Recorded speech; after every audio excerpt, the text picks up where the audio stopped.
party people. Do you like music? Of course you do. Why else would you be here? Have you heard the new track Chain On / Hold Me by Brockhampton featuring JPEG Mafia? If you haven't, well, let's review it. Have you heard of Brockhampton? You know, the boy band from Texas, led by Kevin Abstract? Well, they just released a 2-part single called Chain On / Hold Me. And guess who it's featuring? That's right, JPEG Mafia. Peggy himself broke out in 2018 with the release of Veteran. And with this release of All My Heroes Are Cornballs in 2019, Peggy has been on an absolute roll. He's been releasing multiple tracks such as Cutie Pie and Bald that have absolutely been just fantastic. In fact, he's one of my favorite artists. I think I can go on and... Hey! Yeah? Get on with it. Okay, I get it. Oh, enough blabbering. Let's talk about music, come on, this isn't a talk show. The beginning of this track, Chain On, starts off with this really simple drum beat that is the skeleton of the whole piece.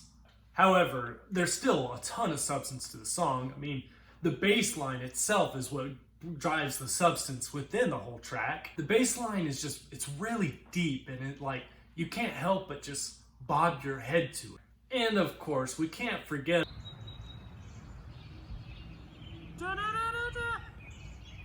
that plays throughout the whole track.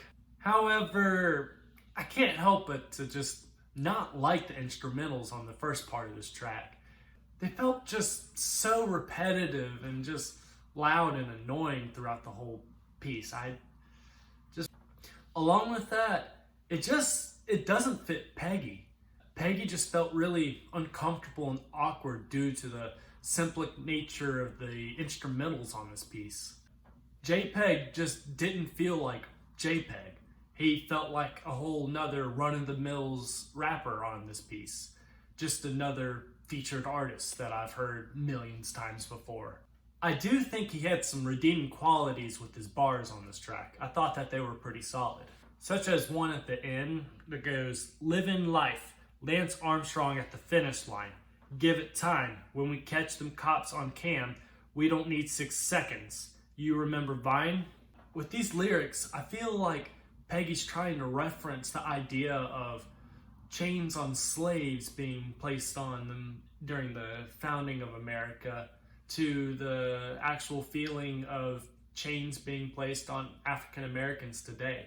This would make a lot more sense of the title of the song, along with Kevin Abstract's chorus at the beginning, with him saying, "Go ahead, throw a chain on." The transition from Chain On to Hold Me has a sample of the iconic song Cream by Wu-Tang Clan. Of course, that sample being $dollar bills, y'all!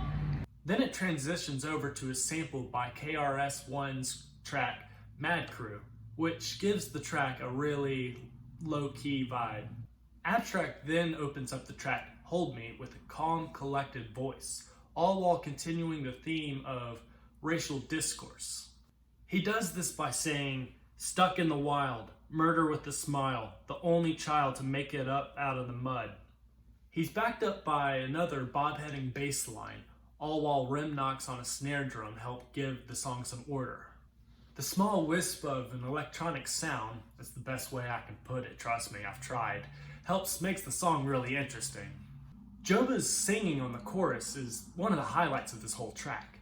The sounds of trombones help support him while he sings.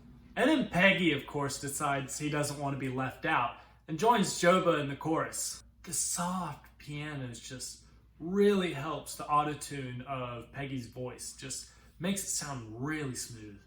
It makes me wish that they would have incorporated that piano earlier in the song. Someone else didn't want to be left out in this chorus. Who was? It was Wu-Tang Clan. Yeah, that's right. They brought back the sample. With all of this said, I think this is just a really solid track. Hold Me is just a really relaxing, deep, calm song with a fantastic chorus. With this said, I really don't care for Chain On. However, I do like JPEG Mafia's lyrics. I think his bars are really solid on this. It just felt like he didn't deliver them very well, and I felt like the instrumentals didn't fit him. I felt like his lines about filming cops is more relevant now than it ever has been, especially with the murder of George Floyd. It's incredibly eye-opening and tragic. But like I said, I just didn't care for the instrumentals. I thought that they were too annoying and too repetitive. With this said, I think this is a solid track. I don't think it's either artist's best. I also don't think it's their worst. I would give it 6 out of 10 balloons. But let me know what you thought in the comments. I would love to hear what you guys had to say, and I would love to reply back and let's talk about it. Thank you so much for your support. I've got my links of my social media in the description, so go check those out. I hope everyone's still staying safe out there. I know there's a ton going out in the world, so just please be careful. Thanks.